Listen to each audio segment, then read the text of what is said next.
So the ideal scenario would be that you're very massive, you are very strong, you're very powerful. So another way of saying that is you're very big with lots of muscle and very little fat, and very powerful. You've trained yourself to be elastic as well.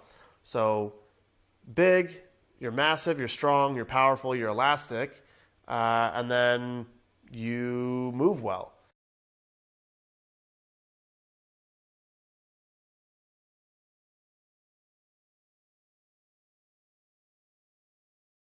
Potential to throw harder. And that's just by being more massive. So if you keep everything equal and you say, I'm 200 pounds right now and I'm throwing, let's say, 90, and I become 220 pounds and nothing else changes, I still move the exact same, all that, you'll throw harder because you have more potential energy to actually transfer the baseball. Honestly, I eat probably 7 to 8 times a day. Yeah. That's the first breakfast. Yeah, you got to fuel the machine.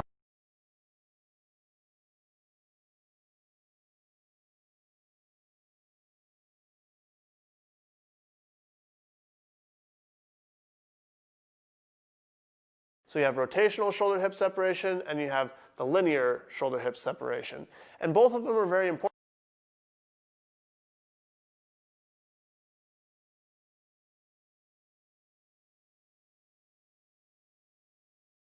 Hand right down to his foot and rock forward, taking the heel to the butt as he goes along. So as he does this, he's extending his hip and he's flexing his knee. So he's stretching. Spider-Man, you'll notice Chris is kind of stepping out to the side here, using his elbow to push that knee out and get a little bit of a groin stretch. From that position where he's maintained a good posture, he's going to shoot his hip up, get a big stretch on his hamstrings. He's going to drop back down in, and then he's going to reach with that opposite arm to really open up his upper back and get a big stretch in his pec. So let's go ahead and go through another one on the other side here. So lunge down in, push that knee out, good posture here, shoots that hip up tall, drops back down in, reaches with that hand, follows his hand with his eyes to make sure that he's moving at his upper back and not just his shoulder. Bottom position, as he gets to the top, he's going to shoot his hips back, up nice and tall. You'll notice his head stays right in line with his body. The chin is tucked. He's basically getting a little bit of full shoulder flexion. He's getting some upper back mobility. He's getting a stretch on his calves, a little stretch on his hamstrings. And then he comes back down, does a regular push-up, maintaining that neutral spine. Comes back up, pushes his hips back. A 90-degree angle at his knees. And all he's going to do is he's going to push through his heels and bridge right up. Okay, so in that top position, he's going to squeeze his glutes and then just kind of do a reach. Okay? We usually alternate sides. We'll go 6 per side. As he bridges up, we're trying to keep that lower back out of the motion. Instead, he should feel it in his butt and maybe a little bit in his hamstrings. But you'll notice for some people, the toes will come up off the ground, and that can help keep their weight back a little bit. You realize there's a neutral spine as he works his way back. He's not shooting into a forward head posture. He's getting plenty of elbow flexion here. Behind the ear, come underneath the elbow, come all the way up. Biggest thing is maintaining the hips. Trying to keep that belly button straight down as opposed to trying to rotate. Just rotating the upper half of that T-spine. Coming out each time. Boom. You're gonna lock your elbows. You're gonna basically drive your chest up. By doing this, you're activating that upper posterior chain. From here, you wanna just simply rotate. So I'm pairing basically that posterior chain with the rotation. So you want to come here, boom, and rotate out, locking your hips in the ground so we can disassociate the upper half. So it's here, rotate out.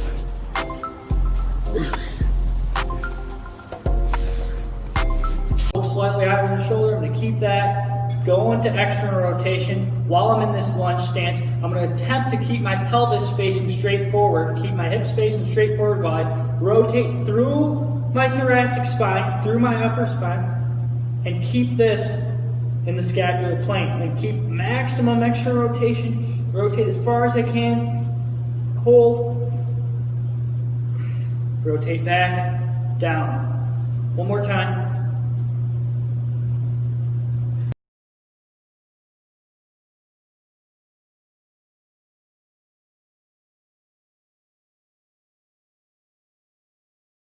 The way you can do it is elasticity. You can train elastic properties of the body. You can become more springy, let's say. This is where like plyometrics come into play. Haters, and that works on your linear energy or your lateral energy, which is also very important in basic movement. Is a great exercise for pitchers. Essentially get as much hang time as they possibly can through each bound. Which are the most susceptible to growth and translate directly to speed. Love med ball exercise, and as you can tell, our guys actually really get after it. It's not about going through the motions. It's about being aggressive with hip rotation and trying to get that range of motion in the right place. So, the things that we look for with our medicine ball work are, one, is it a means of ironing out any asymmetries they have during the competitive season. Left-handed pitcher like Tim is, in left rotation his entire career. So we want to make sure that we're working on, getting a little bit more into right rotation at the same time. Additionally, it's a great way to maintain pitching and hitting specific flexibility. Make sure the hip rotation is what you're getting. A lot of people will just rotate through the lower back, and that's not what we want. That's a quick way to chew up a lower back and obviously not get power from where we're trying to get it. So you want to aggressively develop power in your lower half, transfer it through your core, up through your upper back, and into your scapula and into your arms. So.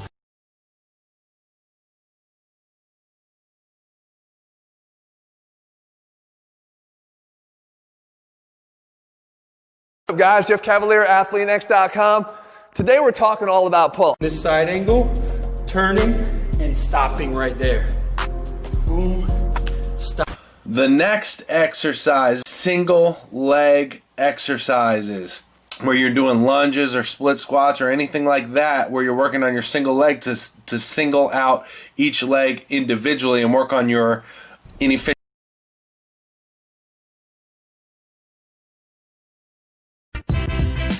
This exercise mainly targets the patient's ability to control pelvis on femur abduction and adduction in a combination of concentric and eccentric muscle actions. Have your patient stand on a stepper with one foot and ask him to drop the free leg by allowing the hip on the standing leg to fall into adduction. Or have your patient hold on to a weight. To progress this exercise and to target the upper leg at the same time, the patient has to lift the upper leg.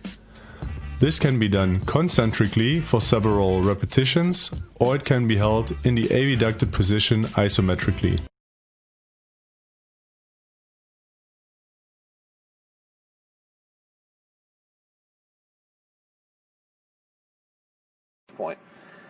At this point, I'm going to, in one powerful move, rotate, get to here, and then explode, straighten out the arms. That's where the triceps get involved. Slowly return and bring it back. Get some power into it. Into that packed neck, make a double chin, don't poke out in front as he goes through his exercise. So just because you're working on a rotary stability exercise doesn't mean that you can't control extension at the same time. Lower abs, and there are many different versions and exercise of abs that you can do to get stronger and be a better pitcher. The next exercise